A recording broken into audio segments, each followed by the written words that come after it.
BYD is killing Tesla in sales in Europe and the UK.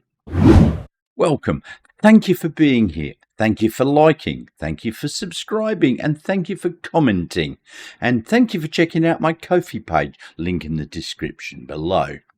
So, BYD's market share in the EU and UK and EFTA, which is the European Free Trade Zone, is now 50% bigger than Tesla's, whose sales have dropped around 40%. Now, they only sold 8,837 cars in July, whilst BYD sales soared almost 300% to 13,503. So in the last year, the situation has dramatically changed. 1 year ago, those figures were quite different, with Tesla sales being over 13,000 and BYD sales being just over 4,000. So this is quite a big switch in fortunes. Now, BYD, or Build Your Dreams, has been around actually for about 30 years. It started off as a small battery manufacturer for mobile phones, and it made NiCad batteries. Do you remember those? They had big memory problems, a bit like me in my old age. But it then progressed into batteries for cars, and it now ranks second only to CATL. BYD actually released its first plug-in hybrid electric vehicle in 2009. And its first battery electric vehicle the following year. So it's been around like that, making EVs and so on, just about as long as Tesla. But it did take a little while for all these EV things to catch on. Now, in 2020, BYD released their now famous Blade battery, which is well known for its safety and its structural integrity and strength. Just remember that nail penetration test goes a long way to attest to the fact that it's safe.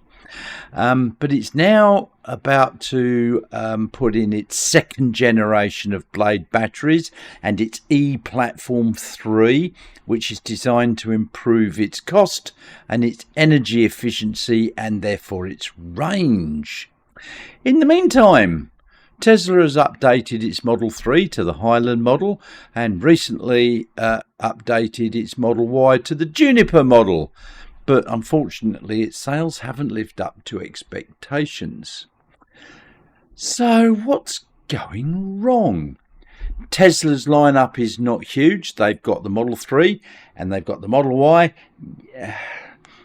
Yeah, that's it. Now, the performance Model Y has been released, so they've got their rear-wheel drive, standard range, their long range and their performance. Now, the rear-wheel drive has got an LFP battery, but the other two versions have both got NMC batteries. And personally, yeah, I prefer an LFP battery. It's definitely safer.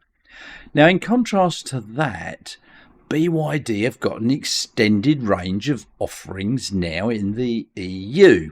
They've got the Atto 3, which is an SUV. They've got the Dolphin, which is a hatchback. The Dolphin Surf, or city car. That's called something else in the UK. I'll come to that in a minute, probably. They've got the Han and the Seal, both sedans. They've got the Seal U, which is an SUV. And they've got the Seal U DMI, which is its plug-in hybrid. They've got the Tang, which is a 7-seater SUV. And now the new Performance C-Line 7 SUV. So they got quite a lot more than Tesla. And each of those cars has got its own variants with different sized battery packs and so on. But they're all its LFP Blade batteries, I believe. So, whilst you're here, can you do me a big favour? Could you click on that like and subscribe buttons below? Thank you so much. It costs you nothing, but it really does go a long way to help the channel. And if you could also consider helping me out on Ko-fi, the link is in the description below. Now, having come from the UK myself, I can say that in the UK and Europe, they love their small cars. They don't have long distances to travel, unlike here in Australia, and their city streets are quite narrow and winding. making it much harder to navigate through them with a large car. And Tesla don't really make a small hatchback. If they did, it might be a completely different story I'm talking about now.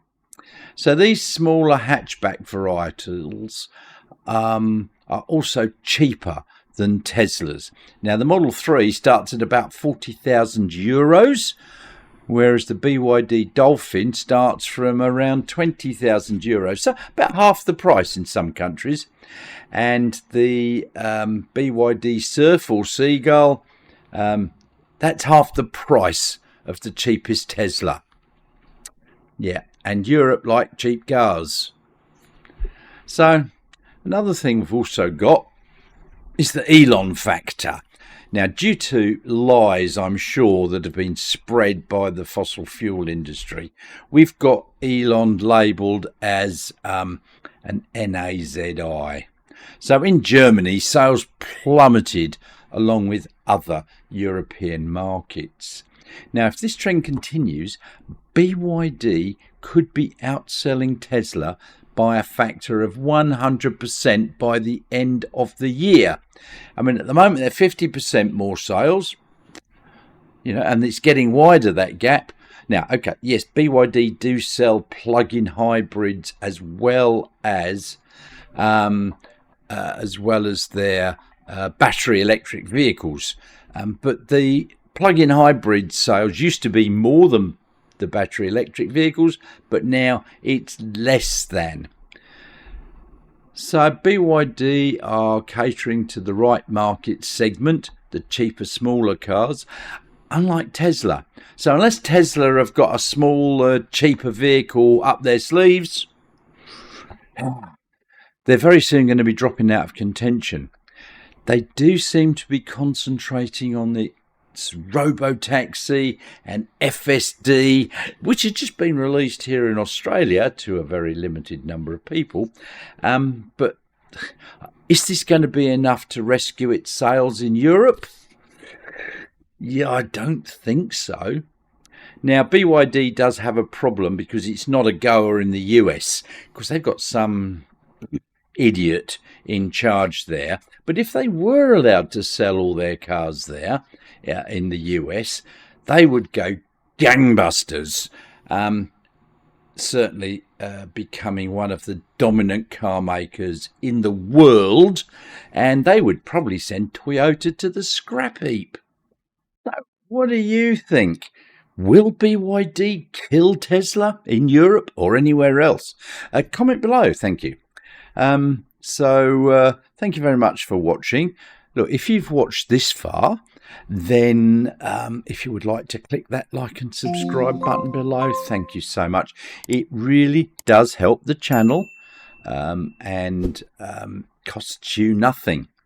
But if you would like to help me out in other ways, you could go to my Ko-fi page, and the link is in the description below, and help me out there. So I'd also like to say thank you for those people that are clicking and going to Ko-fi and so on. Thank you, and I'll see you all very soon.